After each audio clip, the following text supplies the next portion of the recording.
Sunday morning, May 27th, 1984, along the peaceful banks of the Juniata River in Perry County, Pennsylvania.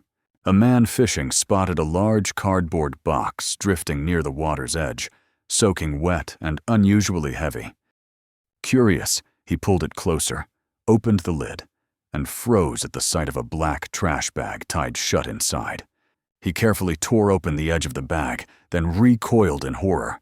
The torso of a woman, no head, no arms, no legs, who had dismembered the victim so methodically, stuffed her into a box, and left her to float down the river. And why, after 40 years, does the real killer still lurk in the shadows? Welcome to the Case Files, where real cases are dissected through the lens of forensics, investigation, and the deadly mistakes of the justice system.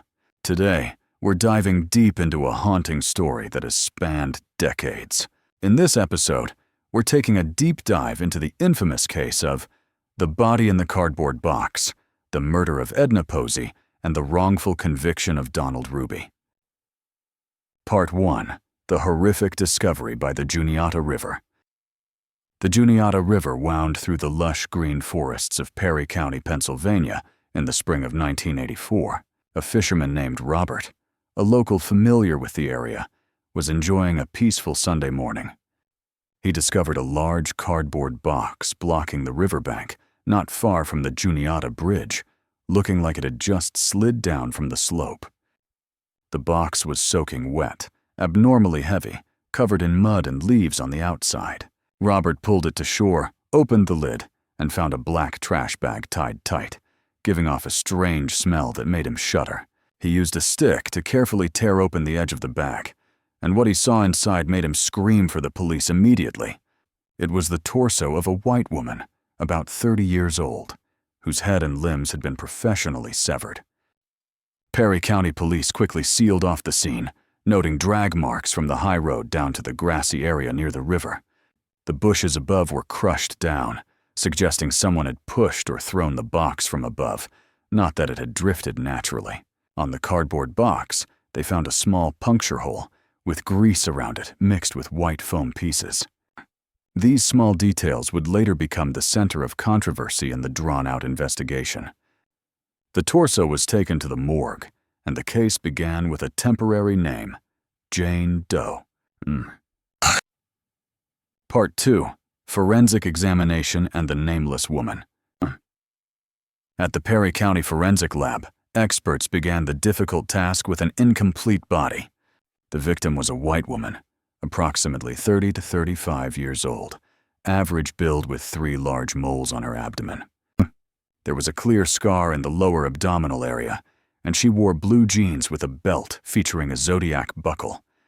Her head, arms, and legs had been cleanly removed with a sharp instrument, showing the killer had time and skill. A forensic entomology expert was called in to collect eggs from blowflies and black flies on the skin surface. Based on the larval development stage and Memorial Day weekend weather, they estimated death occurred about 2 days prior. Sure, that meant sometime from Friday night, May 25th, to early Saturday morning, May 26th, 1984. Internal examination couldn't determine the exact cause of death due to the missing head and limbs, but they found male semen. In 1984, DNA technology didn't exist, so they could only note its presence without identifying anyone. No documents, no fingerprints. Jane Doe became Perry County's biggest mystery at that time. Police checked missing persons records in the area, but no one matched the description with 3 distinctive moles. 7 months later, the torso was buried in an unmarked grave, and the case gradually faded into obscurity. But then, a fateful phone call changed everything just about a year later. Part 3. The fateful call and Edna Posey's identity. No. An older woman called the Perry County Police Station in 1985, her voice trembling as she talked about her former daughter-in-law. She described Edna Marie Posey, 31 years old, who had gone missing during Memorial Day weekend the year before. Edna had 3 large moles on her abdomen, a lower abdominal scar, and often wore a zodiac belt.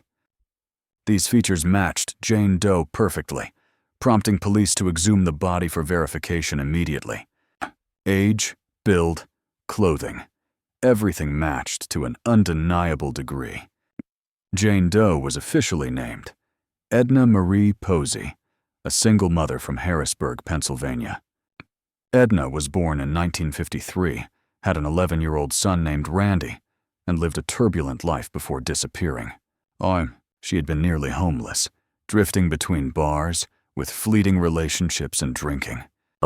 Friends said Edna would disappear for months without telling anyone, her life unstable in terms of work and housing. But before Memorial Day 1984, she seemed to be trying to stabilize, returning to Pennsylvania to see her son. Edna wanted to bring Randy back to live with her, ending her chaotic days. People's eyes began turning toward those closest to her at that time, and the first name that emerged was Donald Edward Ruby, the man caring for Randy. Part 4.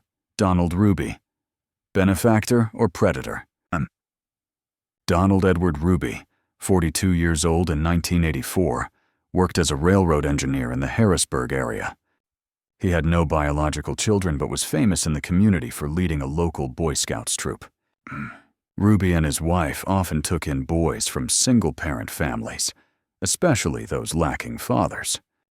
Randy, Edna's son, was taken into their home like a biological child, participating in camping and scout activities. The boy's life was much more stable than his wandering days with his mother. Society viewed Ruby as a small hero, sacrificing his time to help disadvantaged children. However, not everyone trusted him absolutely at that time. A local attorney recalled seeing Ruby kiss Randy on the lips during a celebration, an abnormal behavior. This planted seeds of doubt. Was Ruby a pedophile disguised as a devoted benefactor? When Edna returned in late May 1984 to see her son and discuss plans to bring him back. According to Randy, they had a normal evening on Friday, chatting, then went to bed like any other day. The next morning, Edna vanished, and Randy was given freedom all day by Ruby without supervision. Ruby told police he drove Edna to downtown Middletown and dropped her off to fend for herself. That was the last time he admitted seeing Edna alive, around May 26th. The sudden disappearance of a mother trying to rebuild her life directed suspicion toward Ruby. Part 5. From Suspect to Defendant. Circumstantial Evidence. After identifying Edna, police narrowed down people close to her around Memorial Day. Donald Ruby emerged as suspect number 1 because he was the last person to reportedly see the victim alive. He was keeping Randy like his own son, and there were rumors about his unusual attachment to boys. Prosecutors built a theory. Ruby was a pedophile who didn't want to lose Randy back to his mother. When Edna came back demanding her son, he killed her to keep the boy for himself forever. Circumstantial evidence was strung together. A cardboard box similar to those at Ruby's Boy Scout camping cabin. The puncture hole in the box matched the trunk latch of his car with similar grease around it.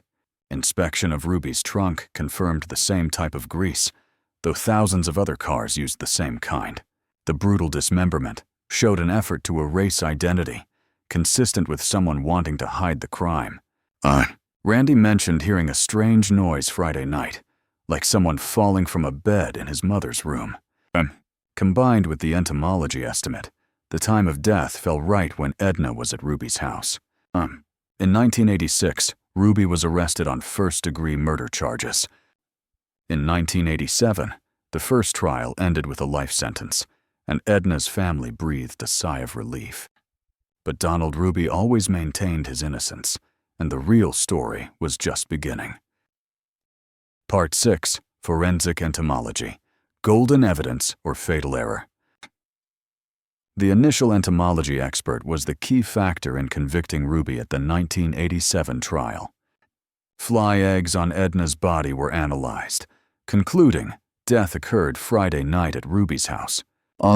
This matched Randy's testimony about the strange noise, and Ruby lacked a clear alibi for that night. The larvae had developed to a certain stage, based on weather and local fly species.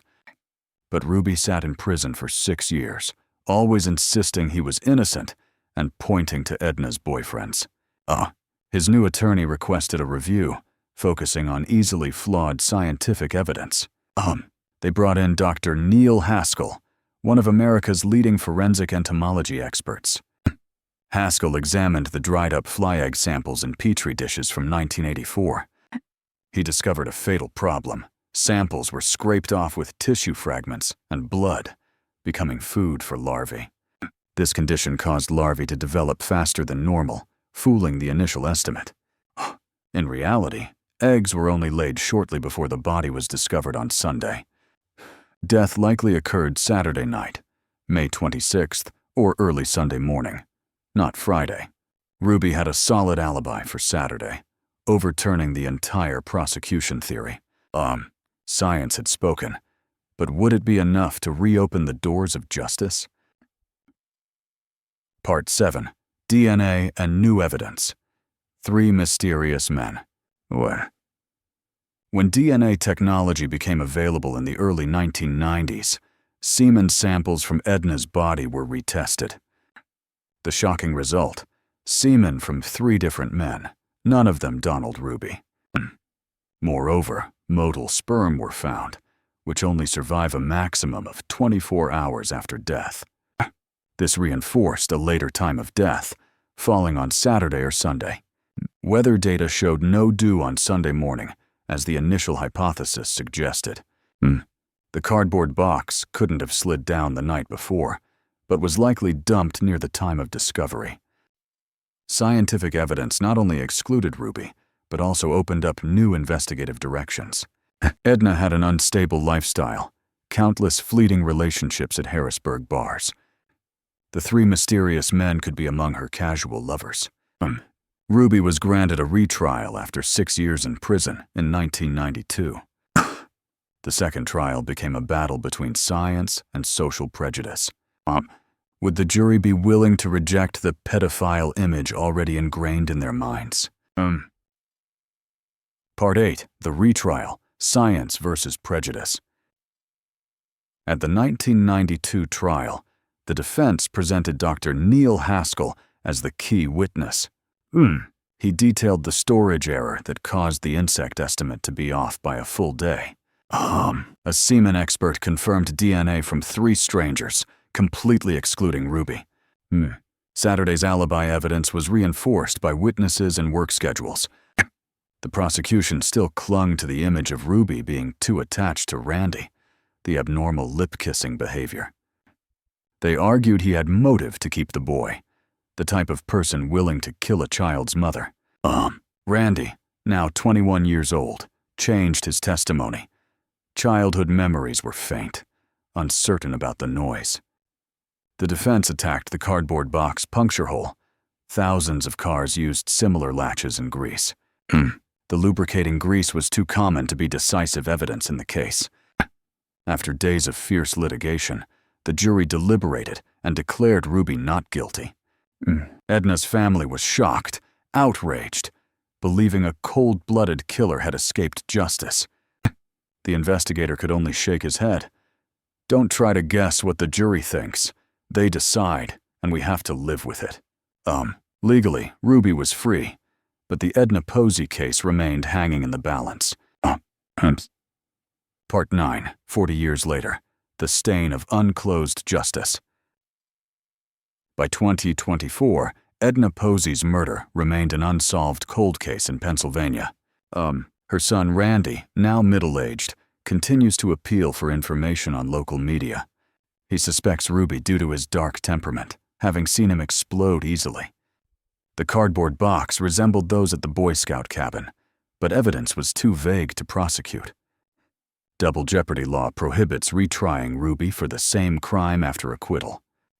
A new witness recalled in 1984, a co-worker invited him to a party with 2 men and a strange woman. He declined, and the next day saw the person washing a concrete saw with suspicious red liquid. Perry County Police are offering a $5,000 reward for information leading to solving the case. Edna's head and limbs have never been found, and the killer has been free for 40 years. Contact Pennsylvania State Police if you know anything about Edna Posey in 1984. This case reminds us of the power and limitations of early forensic science. Conclusion and message. The case of the body in the cardboard box by the Juniata River is painful proof of the thin line between justice and error. Edna Posey, a 31-year-old mother trying to rebuild her life, was brutally murdered and dismembered like trash. Donald Ruby went from Boy Scout benefactor to suspect, served 6 years in prison, then was exonerated by science. But the real killer is still out there, and Randy has been waiting for answers for 40 years. How many other cases are stuck because of improperly stored samples, skewed memories, or social prejudice? Forensic science is a powerful weapon, but only effective when applied correctly from the start. If you have any small details about Edna Posey or Memorial Day 1984 in Harrisburg, call the police. Don't let silence hide the truth. One call could close this tragic chapter. Like and share this video if you want justice to speak, and subscribe to the Case Files today. Together, we turn cold cases into awakening lessons for everyone.